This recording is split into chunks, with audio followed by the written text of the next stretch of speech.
Iraq or Iraq. yeah, Iraq is more Polish, Iraq is more US. Cultural differences. What's the correct? No, not now. Oh my god. I still have to get my studies done from Politechnika Poznańska. Wow, I speak Polish. Thank you. Thank you very much. Maybe it's just like 2 minutes break. So. Oh my god. Hello everyone. You are watching MoveOn. This is a storytelling podcast where I invite guests to speak about experiences abroad. How does it feel to be an immigrant, or how does it feel to be a tourist? Everything about living in another country. And today, my guest is Ahmad from Kurdistan. Nice to meet you. What? Nice to meet you. Do I have to say that? Yes. Since we never met. We never met before. So yeah, nice to meet you. Because we are a region, autonomous region, but still, like, I'm Iraqi by passport, but by nationality, I'm not. You are not living in your country. You are living abroad. And you said that you lived in a few countries like United States, France, Poland. Yeah. So how is the experience with such a hard name? They pronounce it differently. So because like in my country, it's just Ahmed. But here they can. I just try to help them.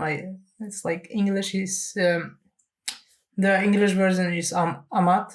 Mm-hmm. Yeah, sometimes it hurts when they call you Ahmad, which is not the case. They just try to put the one edge there, and it makes it more difficult. This is the thing, but still they just try to change it. So.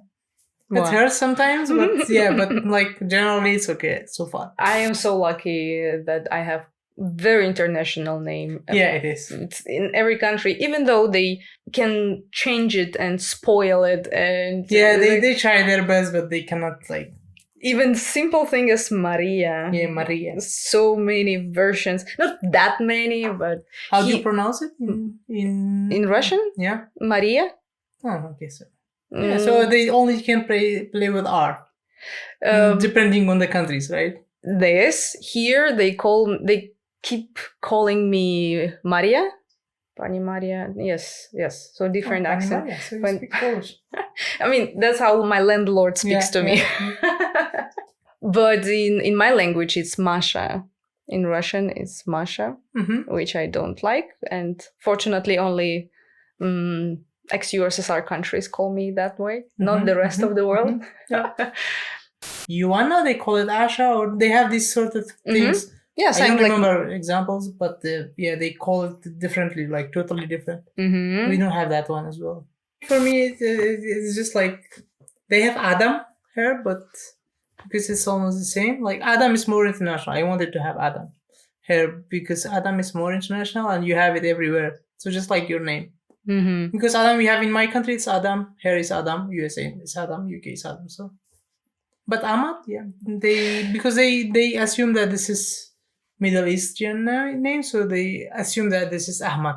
Even though without looking at the name and not seeing an edge, they just put one edge there. So. Your name has like 4 short names. It's like very long.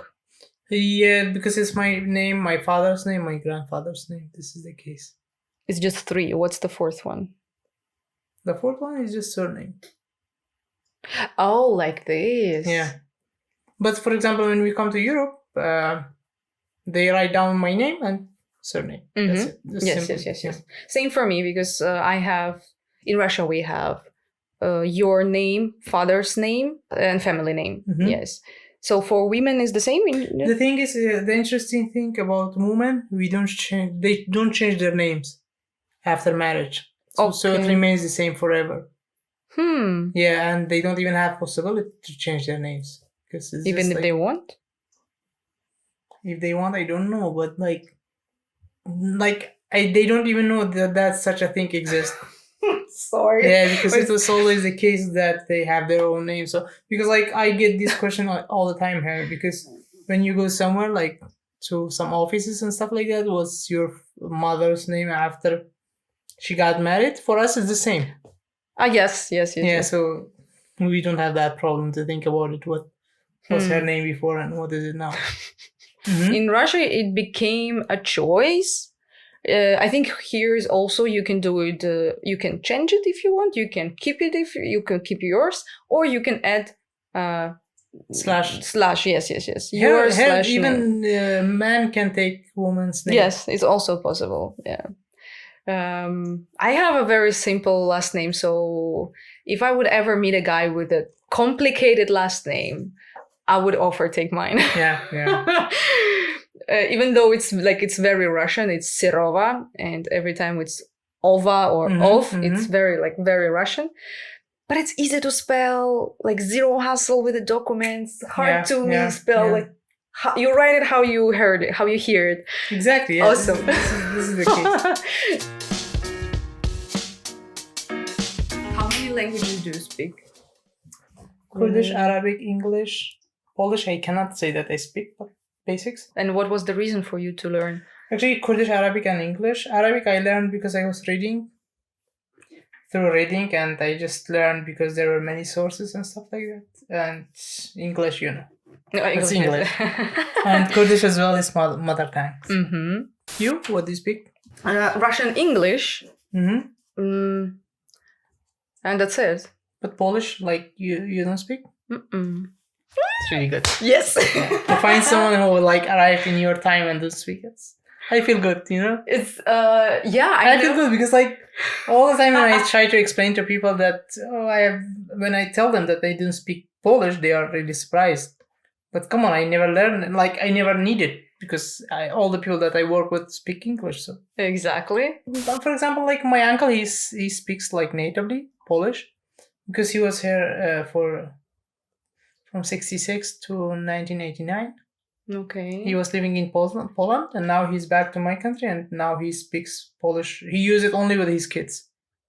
So just like there isn't any use of it. So I want to study in France because I started studying there as well. So yeah, and French is quite something different, like it's completely it's different. Like if you speak French, you don't have to go to gym, like because you get so tired with these languages. So. If you know any Latin language, it's easier, I believe. Yeah. But if you don't, so it will be harder. Yeah, it was hard for me. Oh my god. If I don't speak French, then I was speaking Arabic, and many of them were foreigners who spoke Arabic. So yeah, so I could survive, to be honest. Yes. I moved here in 2016. Like me. With my friend, yeah. And like basically I came here for studies because they had one program that was only here, and it was engineering with commerce. Basically they didn't have it anywhere else.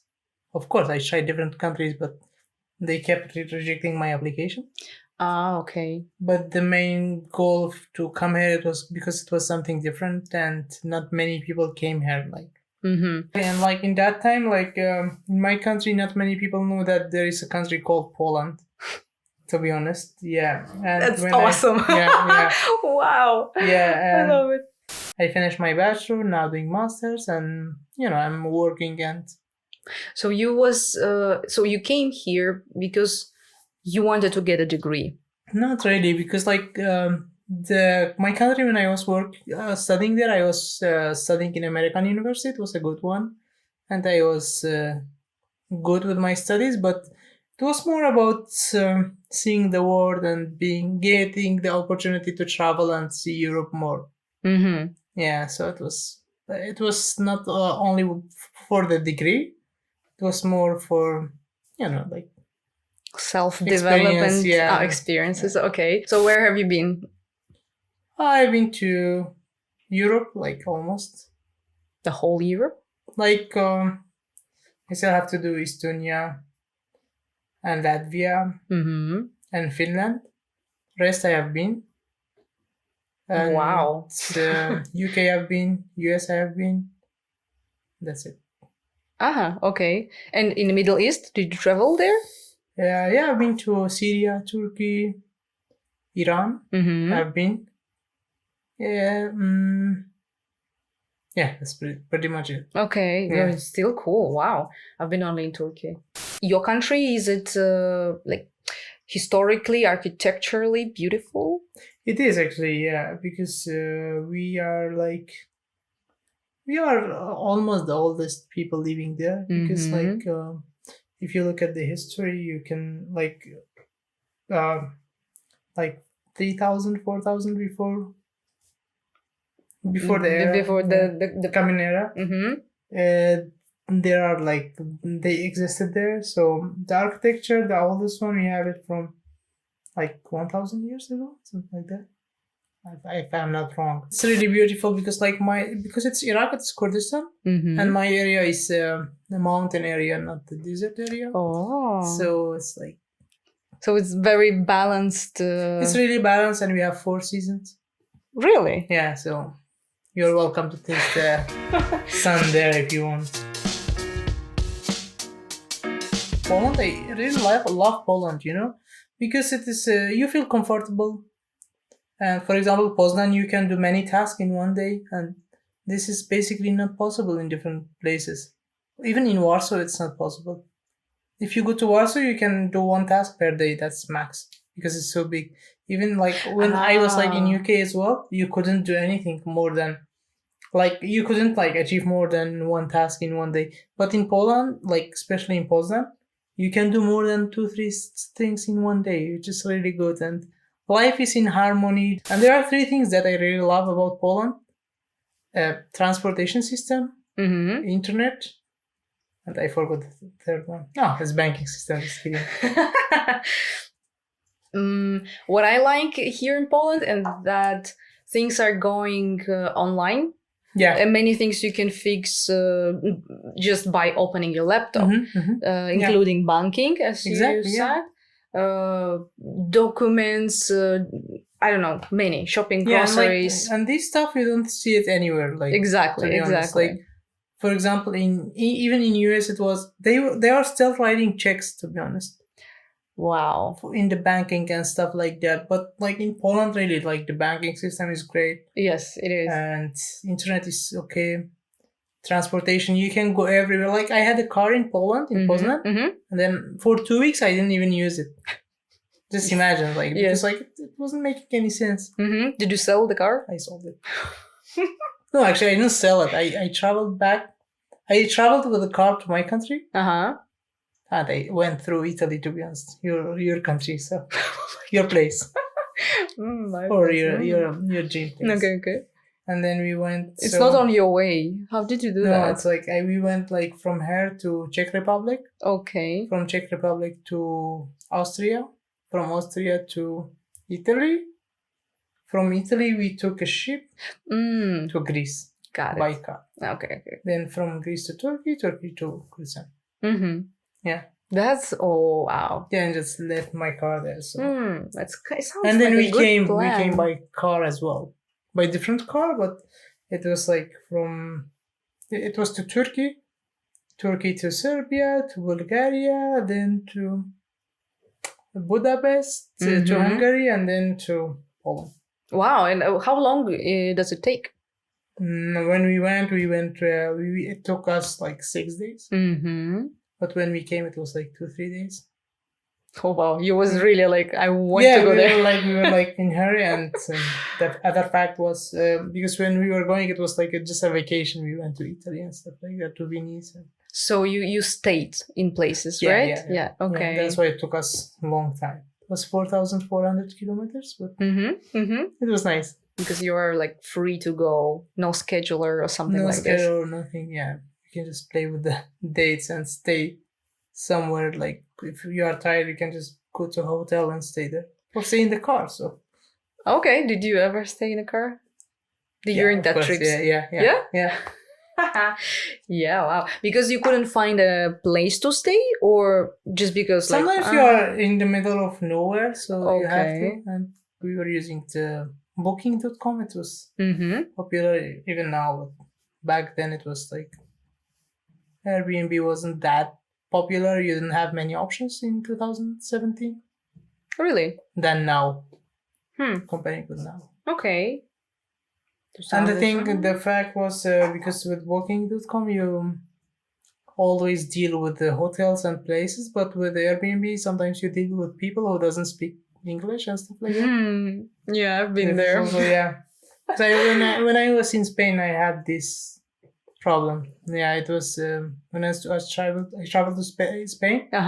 And the lady couldn't even speak like English or anything. And in Spain, it was really hard because they didn't speak English. So, what city was that? It was Valencia. Okay. Yeah. But maybe the lady was old, something. Yeah, she was not that old. So how did you manage? But I just asked someone, like. Someone helped you. Yeah. Because you can use like a translator on your phone. Exactly. Yeah, but it was like phone calls. So you called her? Yeah, because like I booked and she had to explain the address to me because it was hard address. So you how did you called another person? No. Like I found someone on the street. So. On the street. Yeah. You can always find someone. Like, oh my god! I mean, this is the thing. Like with me, that's why I'm not trying to learn any languages because, like, basically, I never had any problems with languages. It was like a minor one, but mostly I don't. You can always find someone to help you. So. And this lady, what she was thinking about, that she will rent it to Spanish people only? When she was, if I would have a place and I decided to rent it on a touristic platform for tourists to come and stay in my place, and I don't speak any international language, how would I do that? I don't know. So she was hoping on one word: money. This is a motivation, so. I know, like, it doesn't make sense, but she wanted money, so this is. So it doesn't matter what, like, yeah. I see the goal, I don't see barriers. Exactly, yeah. In France also, they don't speak. Exactly. Yeah, in France, it's not like that they don't speak as well. The other thing is they expect from you to speak French, even if you are there on as a vacation and stuff like that. That's what I've heard. Yes. Because they do, and like we were saying, okay, we don't speak French, and they were really surprised. Like, how? It's just like I've heard it's just like someone who doesn't speak English, just like that. They were that surprised. Okay. Yeah, it was quite. I've heard the same about Germany. How? It's like, yeah, Germany as well. Yep. But in Germany, I never had problems. So how did you communicate with English people? and Kurdish? There are like thousands of. Even in small cities? Yeah. Yeah. But I'm looking for some opportunities. I'm checking some other places, other countries. Mm-hmm. But I didn't find anything yet that attractive as Poland. Not attractive, but maybe convenient for living life. To be honest, the easiest option is Poland. Exactly. This is the easiest option, but the thing is, in Poland, you have the limit. You really have a limit. But if you go to different place, it's like really sky's the limit. Wow. Because in Poland, everything is limited to the language, to the culture, to the in politics. Any country, come on. I wouldn't say that. Because, like, for example, in Poland, we are really living in comfort. So there is nothing to push us to learn more and to do more. This is one of the things. Okay, but I exactly. I like the comfort. I don't want to suffer and survive. Yeah, but if you want to grow. Okay. Can I grow more in a softer way? Not like sure. But it will take like 200 years. So. Damn it. You have a choice, yeah. I have a choice. I can vote. I'm a woman. I'm an independent woman. I was missing so much the music, so I put my headphones like very loud music and I really wanted like to dance. I'm like, hello, bad people, why are you so boring? Wow. I can tell you the reason behind it later on if you want. So it's just for me. I got. Yeah.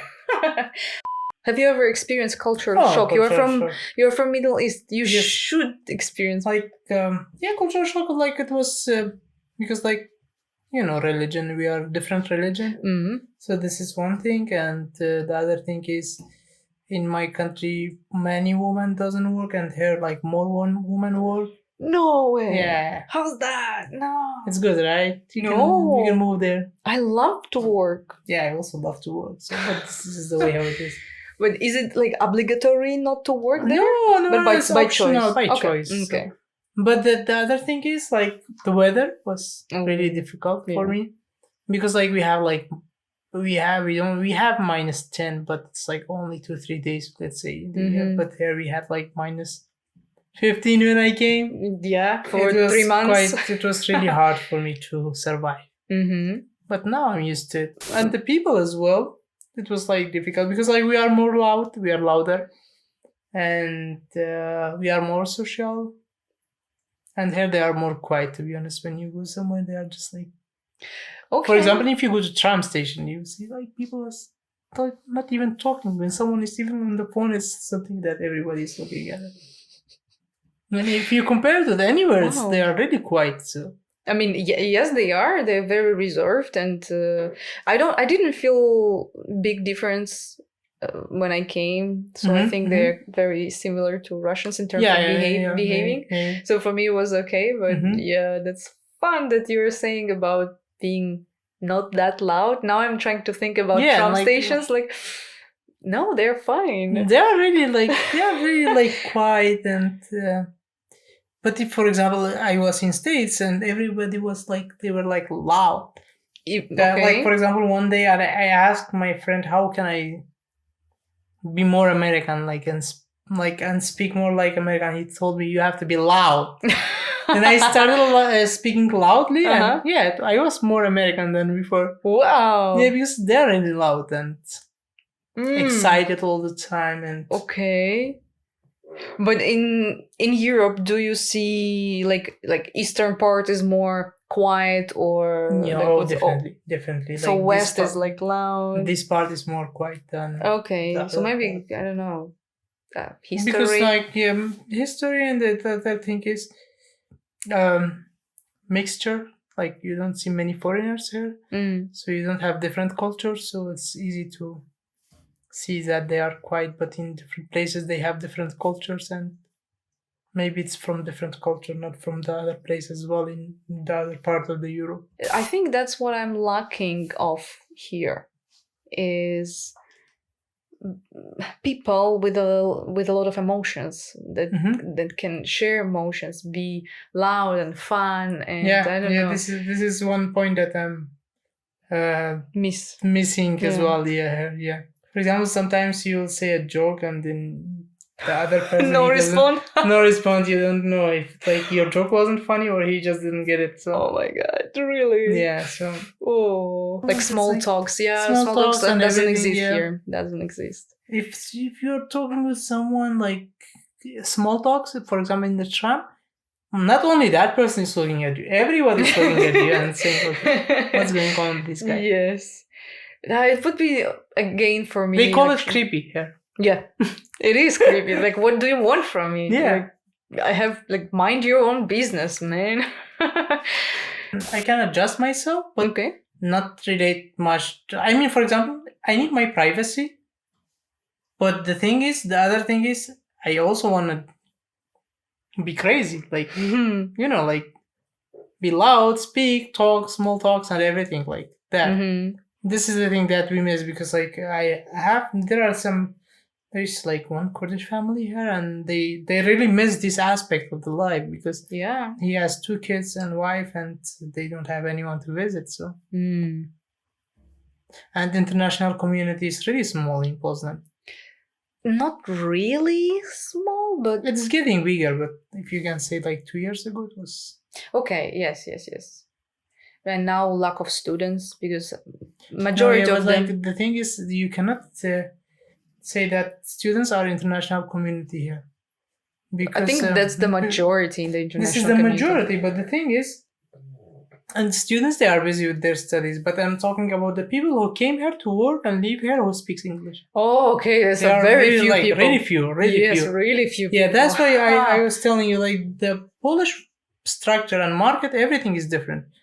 Because, like, if you go to Germany, you'll see like thousands of Russians going there for work. But if you come to Poland, you don't see thousands of Russians coming to here for work. No. You don't see many Americans coming here to work. They come to studies. Yes. They come for vacations, like, but for work, no. Many.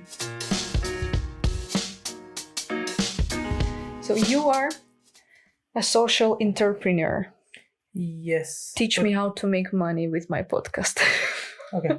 So Okay, let's do it. So we will okay, we can go back. Should I pay for the consultation? This time is for free. It's like it's marketing, so the market is really small, to be honest. Hard to call it a market because you don't make money out of it. Yeah, I mean target audience. Okay.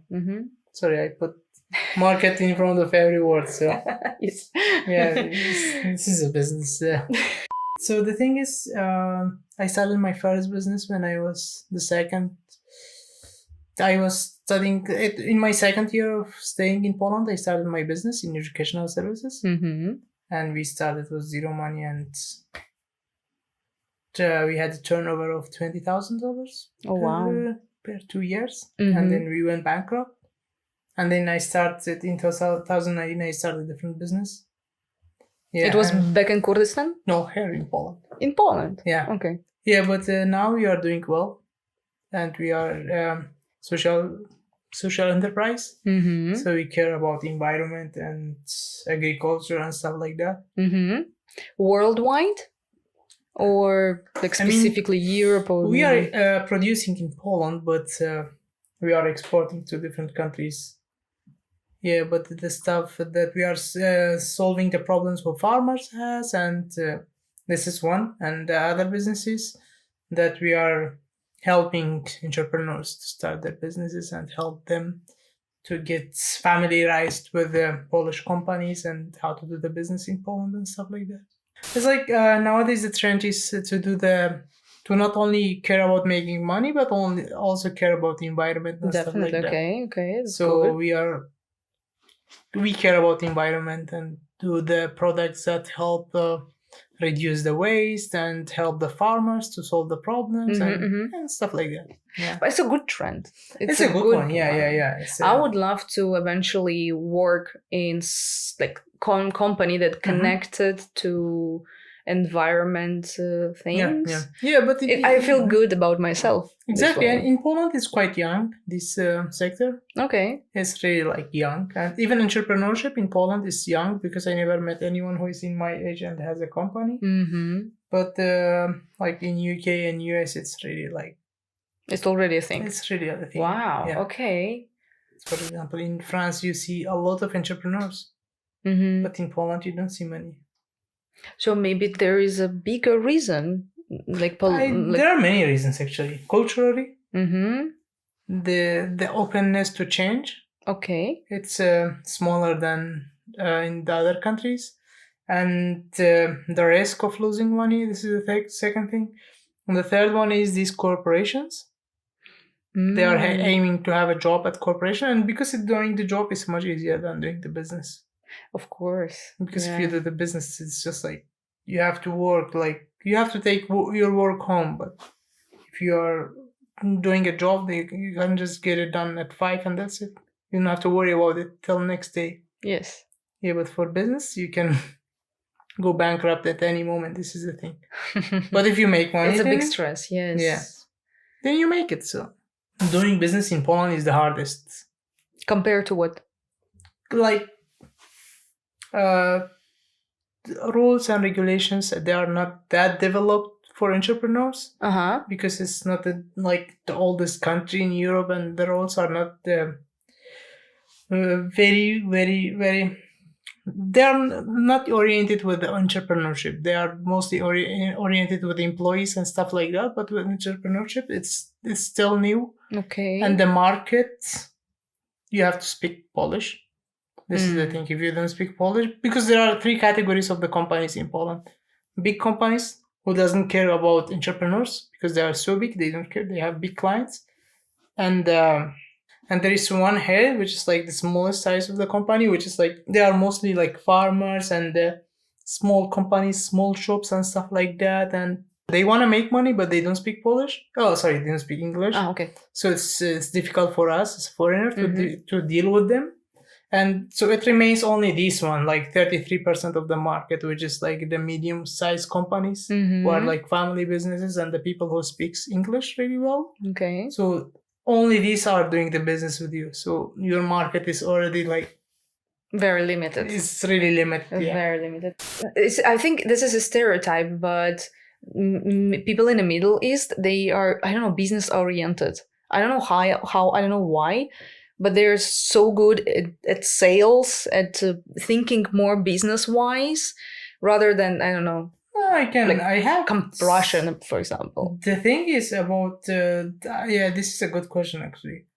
Why they are more business oriented? Because their life is not very secure. They don't have life insurance. They don't have health insurance. So they have to have extra money in order to like have to be able to survive. This is the thing.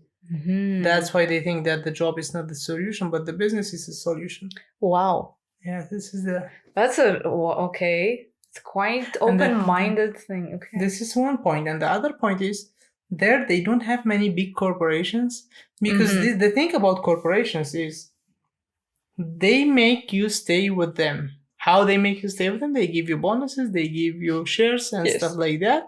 So you will just make some calculation. You will say, okay, if I do the business, there are the chances that I will lose money. But if I stay with them, okay, even though it's like 20%, 30% less, but still it's secure. So security is making the thing, yeah. My mom had a business like back in time, and every time when I was mentioning that I would like to have my own business, I would like to do stuff, she was like, holy no, just no. Because there's like, it's this and that, and you have to like, oh no, just no. So she was convincing me not to do it, not to have a business, like putting this in my mind that it's better to stay under someone's umbrella, in the company, to work for someone rather than to work on myself. Yeah, but this is the education everywhere. They try to make you an employee than making you a businessman. Like how many times did you hear in your school that they care about? They tell you that this is how you will make money. They never, because they just want to make you someone who can work for someone else. Yeah. But okay, we don't need that much entrepreneurs or that much businessmen. You as a businessman, you need employees. So kind of it balanced. I don't know. Oh, it balances, but if you are looking at it, yeah, of course you are gonna say that because you're working because I'm an employee. Company. Yes. No, because you're earning well with the company that you are working with. But imagine that, like, there are thousands of people who are reaching the age of like 70 and they are working in Bidronka. They don't have money. Can you imagine like all of us becoming a business? No, not all of us are gonna be a businessman. So even if all of us can become a businessman, still I can, like, you are selling cars and I'm doing services. I can give you my services. You can give me a car for free. Still, we can make it. So I like your way of thinking. Oh my god! No, we can make it work. We can always find a way. So yeah, it's quite rare. I know a couple of people, and I see how they suffer. It's kind of painful to have a business, to run it 24/7. Yeah. When I can, as you said, leave at 5. That's it. Yeah. Yes. Only if I care about my development, because I do care about me growing in my career. Yeah, that's why you have this.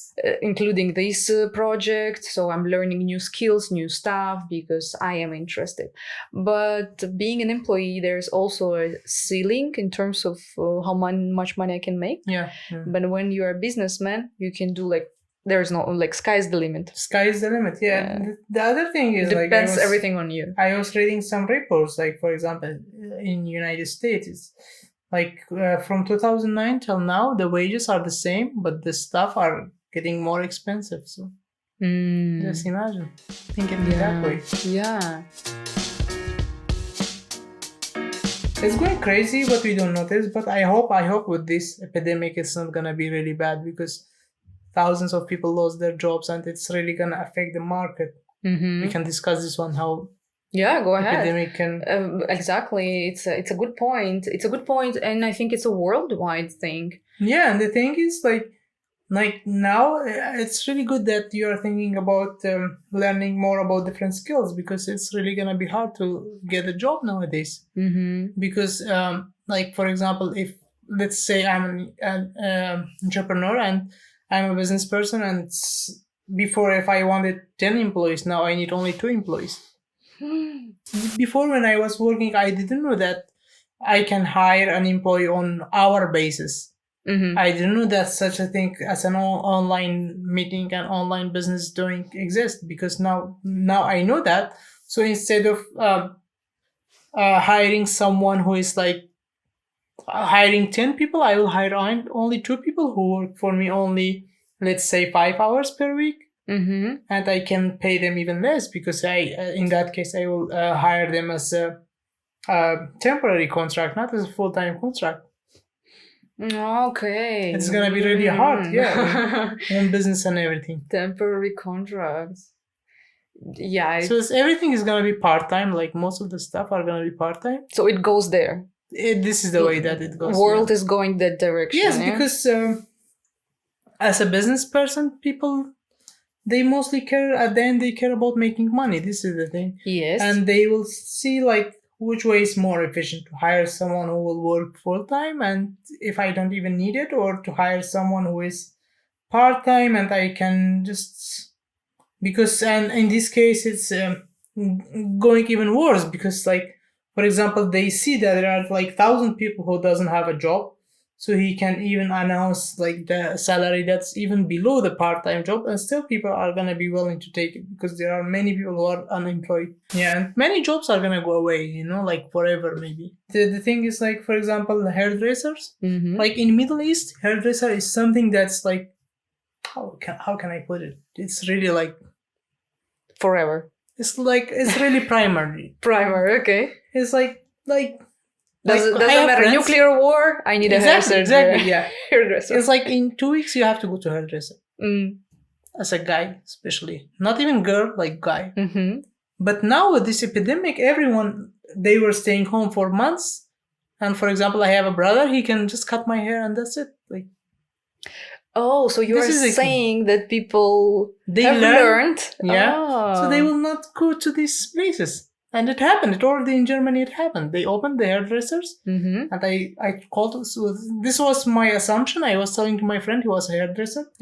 And I called him. I said, what's going on? In the first day and like first week, they did a lot of sales because people like missed hairdressers. But after that, nobody was coming to them. Really? Yeah. So it's already happening. Cooking food, okay. Food. Yeah. Like, cooking food. I have many friends who became chef during this epidemic, and they were like making videos. Oh, now I can cook. Because they had more time. They were staying home. For example, you have your office and your kitchen. You can just cook and everything. Yeah, but so now different businesses are taking places, like catering. Catering, yeah. Exactly, yeah. With every when other people cooks for you. Yeah, with every crisis comes opportunities. But because opportunities mostly some people take it. It's not like something general. Yeah, but you have to be ready. If opportunity comes, you have to have skills to offer. But it's really gonna change, like literally everything. Even the population is gonna change. You know how? Like population of the cities. For example, you are an employee. You are working online. Okay. Why do you have to stay in Poznan if you can stay in the village and work from a village? So that's the people best. Are gonna move. Yeah, it's the best. Yeah, but think about the restaurants. Think about the other businesses. Okay. Before it was, for example, people were moving to bigger cities for bigger opportunities. Yeah.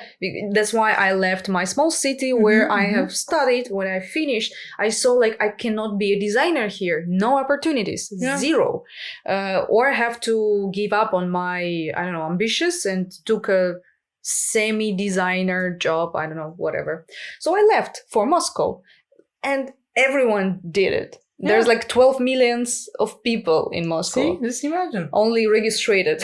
Yeah. There's so many unregistered people. So it's crazy. It's crazy. Moscow is like, is stretching so hard.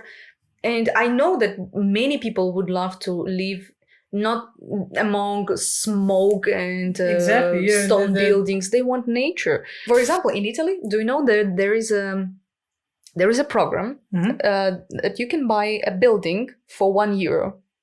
Have you ever heard about it? Yes, but you have to spend 15,000 euros on it. On renovation? Yeah, kind of. Still, you can buy it for €1? Yes. Oh. That's how they're trying to bring people back. Yeah, it's really hard to bring people back. Exactly. But with this thing, for example, we had the conference with about how this epidemic is changing these things. And we talked with the manager of it was one of the managers of Aramco companies, Saudi Arabia companies, one of the biggest oil companies. And the guy was saying, before I had to go to the station, like to workstation, each and every day just to check.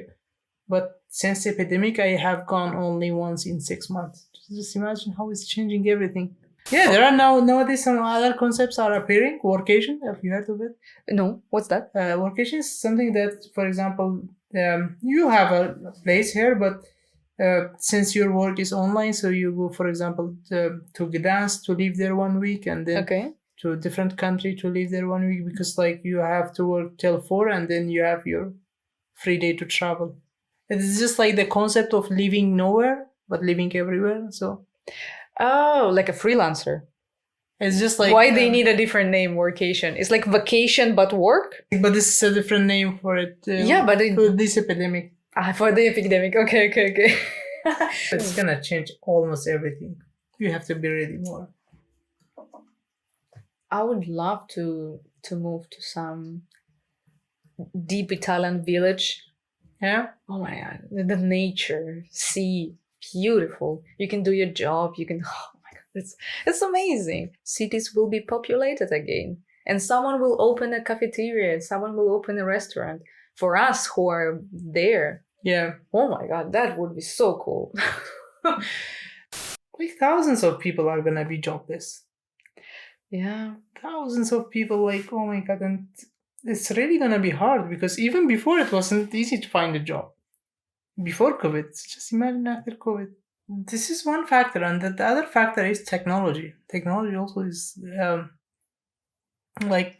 technology is one more factor that reduces the employment, and because, for example, there is one station, gas station in Norway. They have about 1,000 stations, and they are automatic. So you even they're fully automatic. So just imagine 1,000. Let's say 1,000, and how many people were working there? Let's say, if you can say each station 3 people, for shifts and stuff like that. So 3,000 people simply lost their jobs. It's, in my opinion, in my personal opinion, is going in a good way. Okay. Because as a businessman, you like it. Well, not only because of that, but people were trying to automate and make the stuff online for thousands of years, but they couldn't do it because they were not forced to do it, but now they were forced because of epidemic. So thousands of videos are on the internet now, and thousands of courses and stuff like that. Yes, which is good for us. I'm enjoying it. Yeah. Yes, it never was that easy. Exactly. Yeah, this is just the way how it is, and it's gonna be like that. How come we never met? But we never met. Yeah, it was quite strange for me. It's strange, yeah. It's a small city and small community. I don't know why, yeah. And we still were able not to meet. Exactly, yeah. But I'm really happy. Yeah, I'm really glad we met, yeah. Yeah. Because we moved together and at the same time spend the same time and same amount of years spent here, but our lives never crossed. And I'm looking forward to have more guests that I never met. And already a couple of people reach out to me, and I'm very, very happy. So thanks for coming. That's great. Yeah, thank you. Thanks for having me, actually. Okay, see you next time, guys. Bye.